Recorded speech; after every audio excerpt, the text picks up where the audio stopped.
Ultimately, there are two ways that I personally have discovered, learned about, and used when it comes to the construction of my customer persona and deciding what the target audience will be for whenever I project content out there on the internet to market with. I call it the crystallized method and the fluid prototyping method. And the crystallized method is essentially just you perform an intense amount of market research to get a static customer persona that doesn't change, that you don't really modify at all. The fluid prototyping method, which I personally prefer best, is when you just have a general idea of your customer persona, your ideal customer,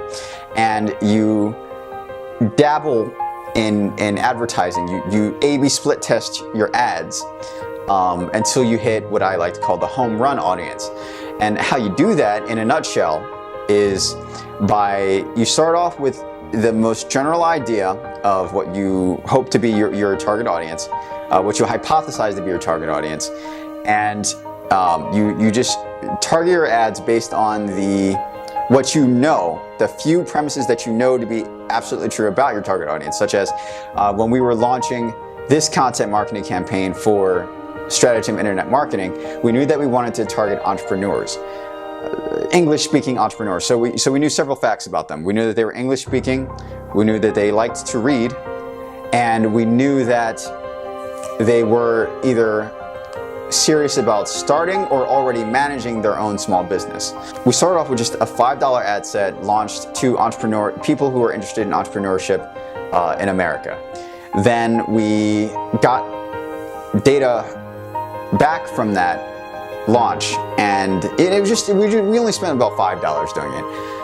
and then we saw from the analytics of the PPM campaign, we saw that okay, males preferred our content more than females by the engagement rate,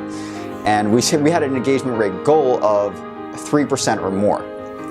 which is essentially for every 1,000 people who engage with your content, if it's PPM ads that you're using, then 30 of them will engage with your content in some way, shape, or form. They'll either click it or like it or share it in some way. Meanwhile,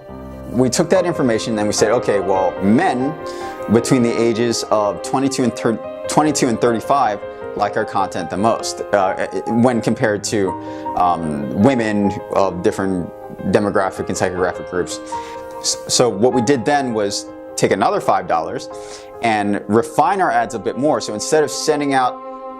ads to just a really, really wide frame audience of several million people, we instead narrowed it down based upon who reacts the most to our content. And we launched another $5 set of ads just to males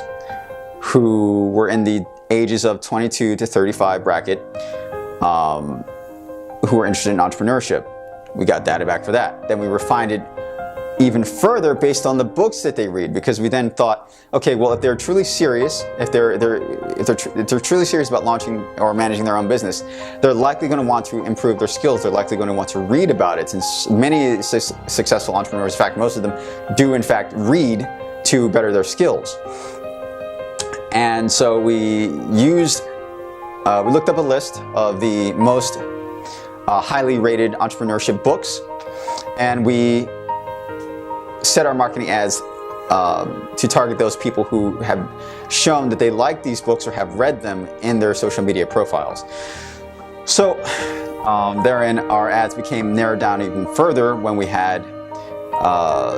males between the ages of 22 and 35 who liked one or all of these 1 to 5 books that were specifically written for entrepreneurs and managing businesses. And then launched those ads, and we got our reading back. Then we said, okay, well, how about if we narrow it down even further with another $5? Because the last campaign before that was during the first launch, we had only gotten less than 1% engagement. And then once we launched the second, I'd say the refined ads 2.0, then we got a little over I believe it was 2.8% engagement rate, which is okay. We're getting close to our goal, since our goal is over 3% engagement rate. And then we narrowed it down to the state level. So how many entrepreneurs or people who are already managing their businesses read specifically these books and are males between the ages of 22 and 35 who live only within the small geographic range of New Jersey. And suddenly we are,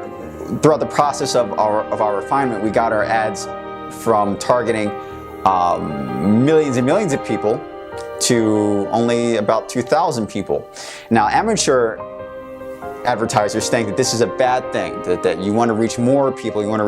but in actuality, if you're trying to maximize ROI, you want the most well-defined audience that you possibly can, because it's not necessarily about reach. Reach only means something when the people that you're reaching are actually interested in engaging your content and are the most likely to buy from you. So I'd rather, and I recommend that you, if you're doing this on your own, really narrow down your audience, because that'll lower your costs per milli or cost per click, as well as drastically increase your ROI. And when we did that, when we marketed to people who are just within a certain state, in this case New Jersey, we were no longer competing with the big dogs who were shooting ads out on a national or in even international level, which to compete, for our little ads to beat their ads, we have to compete directly with them based upon how we are launching our ads, and that drastically increases the cost per million or the cost per click. But when you have a narrowed down, focused audience, using this prototyping method of trial and error, so to speak, which at the end, it really only costs us less than $30 to find our home run audience, your ROI will shoot way through the roof. And that's exactly what small businesses need to focus on the most when they only have a certain amount a limited amount of resources to pull from, unlike the bigger fish in the ocean, such as Tesla, Microsoft, Apple, etc., etc. So ultimately, you could spend days, months, weeks, or even in some rare cases years doing extensive market research to define your target,